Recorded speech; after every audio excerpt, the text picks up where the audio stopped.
चलिए आज का सेशन स्टार्ट करते हैं और आज जो होगा सेट नंबर 96 जो कि टेस्ट के रूप में हुआ है और उसी का हम लोग 10 प्रश्न का डिस्कशन करेंगे। और आज जो है 10 प्रश्न कौन सा था उसको देखते हैं। ठीक है, जिनको डेली टेस्ट देना है समय आपको ये पहले 7 to 7 था, अब 24 आवर्स कर दिया गया है। आप किसी भी समय टेस्ट दे सकते हैं। ठीक है, जो नए यूजर है उनको करना क्या है, ये व्हाट्सएप नंबर दिया गया है, सिंपल इसमें लिखिए कि मुझे टेस्ट देना है और सेंड कर दीजिए, तो आपको आईडी पासवर्ड मिल जाएगा और आप कंटिन्यू टेस्ट दे सकते हैं। चलिए, तो आज का पहला प्रश्न देखते हैं क्या है। एक रेडियो का क्रय मूल्य 960 रुपया है। एक रेडियो का जो क्रय मूल्य दिया है 960 रुपया है, उसे 780 रुपया में 780 में बेचा गया, तो प्रतिशत हानि क्या है।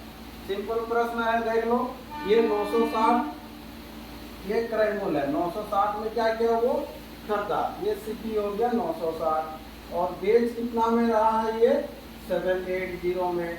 तो यहाँ पर देखिए कम में बेच रहा है मतलब हानि हो रहा है। कितना हानि हो रहा है इसको हम लोग निकाल लेते हैं। ठीक है, तो यहाँ पर कितना हो जाएगा ये 180, तो 180 का ये हानि हो रहा है, लेकिन कितना में बट्टा होगा नीचे क्रय मूल्य। तो यहाँ पर लिखेंगे हम लोग 180 बट्टा क्रय मूल्य। क्रय मूल्य कितना है 960, प्रतिशत निकालना है गुना ये 100 हो जाएगा। ठीक है, चलिए तो ये 0 काट लीजिए, इसको 4 से काटिए, 4 गुना 8, 4 चौके 16। ये अगर 4 से काटते हैं तो 25 होगा।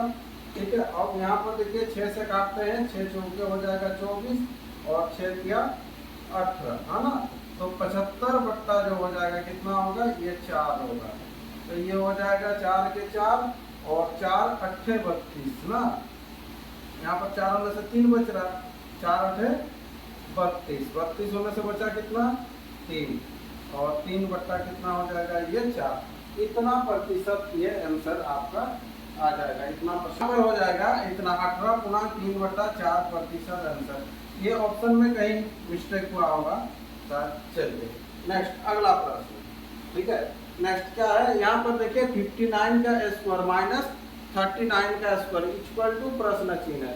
तो यहाँ पर सिंपल किस विधि से बनाइएगा, ये ए स्क्वायर माइनस बी स्क्वायर क्या होता है ए प्लस बी इंटू ए माइनस बी।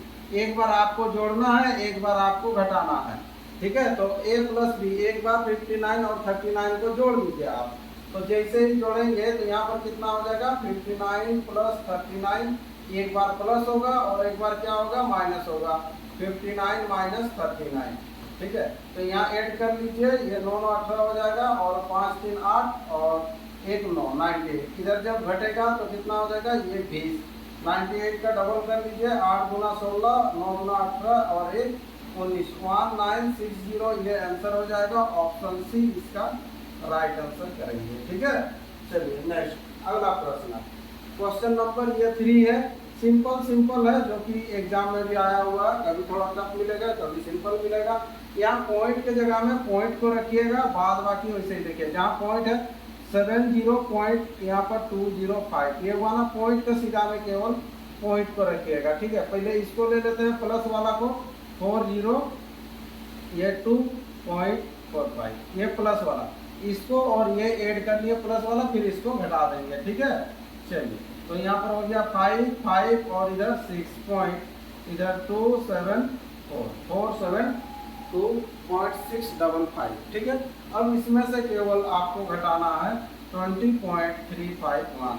चलिए छोटा सा प्रश्न है ये, यहाँ पर हो जाएगा 4 हो जाएगा, ये क्या हो जाएगा 0, यहाँ पर हो गया 3 और इधर हो जाएगा ये 2 5 4।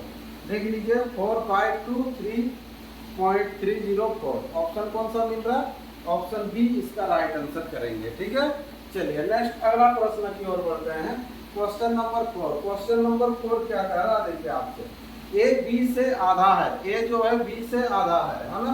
क्या है, ए किससे आधा है बी से आधा है, मतलब ये अगर 2 होगा तो ये 1 होगा। सिंपल, ए बी से आधा है ना।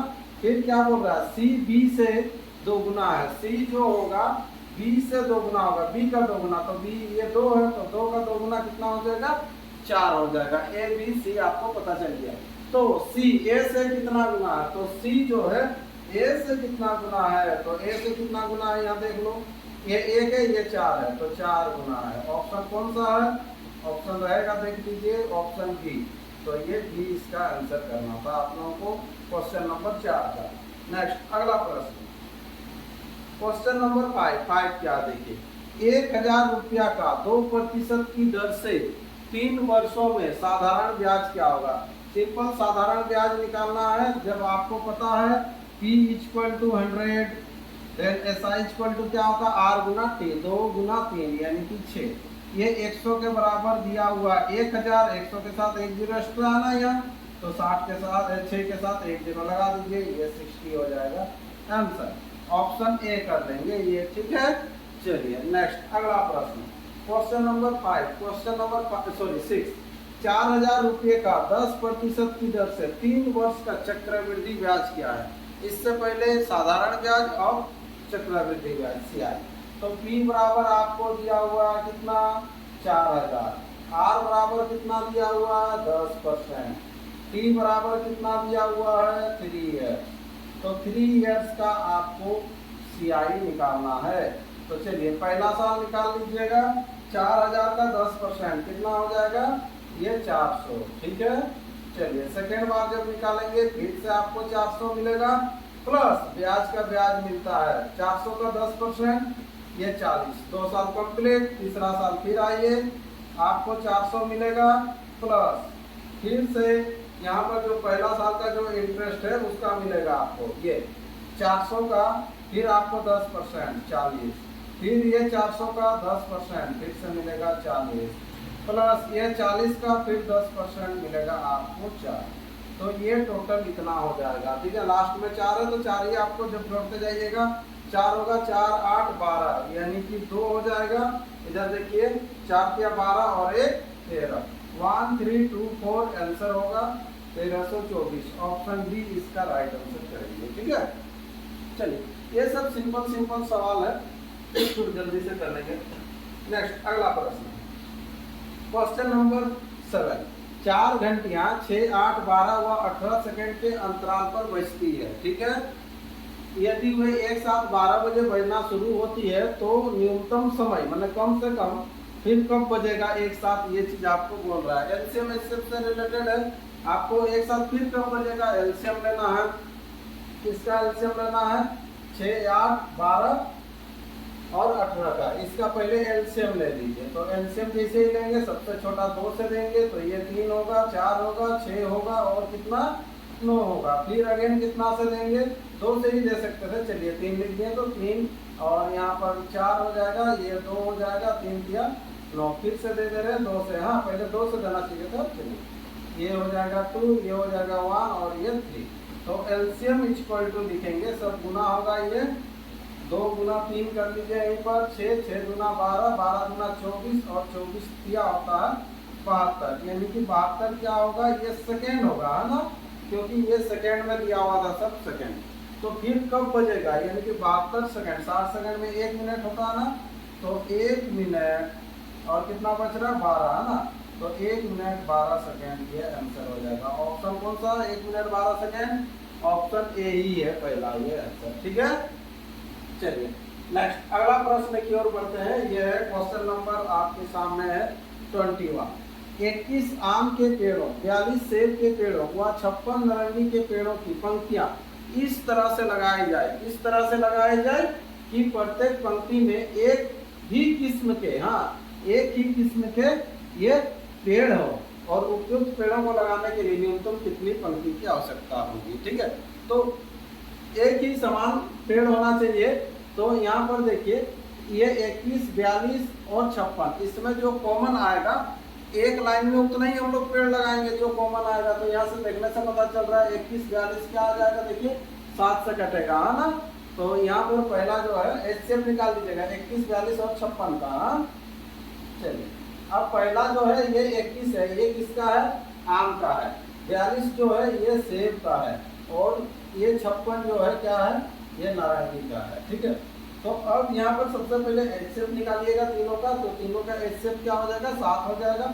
अब ये 7 से काटिएगा, 7 या 21, मतलब ये जो 3 जो लाइन बनेगा, 3 जो पंक्ति बनेगा, हम लोग तो एक पंक्ति में 7 करके लगाएंगे, लेकिन 3 पंक्ति में ये आम वाला खत्म हो जाएगा।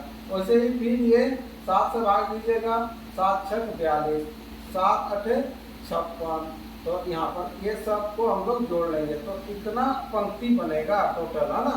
सब जोड़ लीजिए, कितना हो जाएगा, ये 17 हो जाएगा। कितना हो जाएगा, 17, 17 आंसर हो जाएगा। ऑप्शन कौन सा, ऑप्शन सी इसका राइट आंसर होगा। ठीक है, चलिए नेक्स्ट प्रश्न की ओर बढ़ते हैं। अगला नंबर है क्वेश्चन नंबर 9।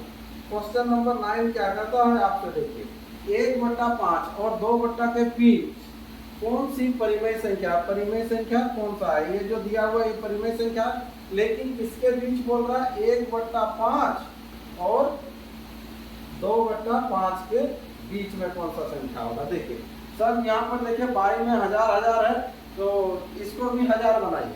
तो 1000 बनाने के लिए आपको क्या करना पड़ेगा, 5 को कितना से गुना कीजिएगा तो 1000 बनेगा। ये 200 से, तो नीचे जब 200 से कर रहे हैं तो ऊपर भी 200 से करना है। ठीक है, इसमें भी यही 200 से होगा, तो इधर भी 200 से। क्यों किए, क्योंकि ये सब ऑप्शन में आपको 1000 का दिख रहा है। तो यहाँ पर देखिए, तो ये हो जाएगा 200 बट्टा कितना हो जाएगा, ये 1000 हो जाएगा। ये भी हो जाएगा 200 दूना 400, ये 400 बट्टा हो जाएगा कितना, ये 1000 हो जाएगा। ठीक है, अब देखिए ये दोनों के बीच जो होगा कौन सा संख्या आएगा। देखिए 200 के बाद 400 से पहले होना चाहिए, तो पहला ऑप्शन में दिख रहा देखो 262, 200 के बाद 275, ये 200 के बाद ही है और 400 से पहले ये 362। देखिए ये तो एक संख्या है, दोनों के बीच में आ जाएगा, लेकिन ये 562 इससे पार हो गया, तो इसीलिए ये नहीं होगा। ये आपको तो मिल गया पहला ही आंसर, ये भी चेक कर सकते हैं। देखिए ये सब नहीं होगा, ये दोनों कम हो गया, ये दोनों ज्यादा हो जा रहा है ना, और ये दोनों क्या हो जा रहा है, कम। तो आंसर आपका ये ए होगा। हाँ, समझ में आ गया, क्योंकि इसका बीच में कौन आ रहा है, ये ए वाला ही आ रहा है। ठीक है, चलिए नेक्स्ट अगला प्रश्न, क्वेश्चन नंबर हो जाएगा 10। भाग के एक प्रश्न में, है ना, भाग का एक प्रश्न में क्या बोलता है, भाजक भागफल का 12 गुना है और शेष का 5 गुना है। ठीक है, चलिए ये नॉर्मल ही आप बनाइए। देखिए इसको जो बोलते हैं, जो अंदर में रहेगा जिसको भाग दिया जाता है, इसको बोलते हैं भाज्य, और यही लिखने में सबसे छोटा है और सबके बराबर होता है ना। ये अकेले बाद बाकी के बराबर होगा, जिससे भाग दिया जाता है उसको बोलते हैं भाजक। ठीक है, इधर आएगा क्या होगा, भागफल। ठीक है, चलिए नीचे हो जाएगा क्या, भाग शेष बोल सकते हैं या फिर शेषफल जो बचता है ना। अब इसी से रिलेटेड आपको प्रश्न है, देखिए साधारण सा बनाएंगे। भाग के एक प्रश्न में भाजक भागफल का 12 गुना है, भाजक जो होगा भागफल का 12 गुना, इसका ये 12 गुना होगा। ठीक है, ये 12 गुना होगा, भागफल का ये 12 गुना होगा। ठीक है, और शेष का 5 गुना होगा। किसके बारे में बोल रहा है, भाजक के बारे में बोल रहा है। शेष का कितना गुना होगा, 5 गुना होगा। ये है कहानी। ठीक है, यदि शेष 48 है, शेष जो है कितना है, 48 है। यहाँ पर आपको दिया है, जब ये 48 है शेष, तो इसका 5 गुना होगा, तो 5 गुना होने से कितना हो जाएगा, 8 पचे 40, 5 चौक के 20 और 4 240 हो गया। अब देखो भागफल कितना होगा, इधर से जब आ रहा तो 12 गुना, इधर से जब जाएगा तो 12 से भाग देंगे, तो 12 से जैसे ही भाग दीजिएगा 240 को 12 गुना 24, यानी कि ये हो जाएगा 20। देखो इसका 12 गुना कर लो, 12 गुना हो गया। तीनों चीज आपको आ गया। तो अब पूछ रहा है कि भाज्य कितना है, भाज्य क्या है। तो भाज्य बराबर क्या होता है, भाज्य बराबर भाजक गुना भागफल, है ना, यानी कि 240 गुना हो जाएगा 20, प्लस होता है शेषफल। शेषफल कितना, 48, ये 48 ये होगा। ठीक है, 240 को 2 से गुना करो, 24 गुना कितना हो जाएगा, ये 48, 24 गुना हो जाएगा 48, डबल 0 प्लस फिर ये 48 ऐड होगा, तो इसके बाद क्या हो जाएगा, 48 हो जाएगा, है ना। चलिए ये आंसर ऑप्शन कौन सा, ऑप्शन ए में ही आपको दिख रहा है, ये पहला आंसर। ठीक है, चलिए तो इस तरह से ये सेशन कंप्लीट होता है। आपका 10 प्रश्न था। उम्मीद करते हैं कि ये 10 प्रश्न आप समझ में आ गया होगा। ठीक है, अगर कोई प्रश्न नहीं आया तो आप कमेंट कर सकते हैं। ठीक है, और ये डेली टेस्ट चल रहा है, आज 96 नंबर सेट है, तो इस तरह से धीरे धीरे ये 100 कंप्लीट हो जाएगा और आप लोग इसको फिर से रिपीट भी कर सकते हैं, ठीक है, प्रैक्टिस के लिए है ये। और ऑनलाइन टेस्ट दीजिए ताकि स्कोर धीरे धीरे बढ़े।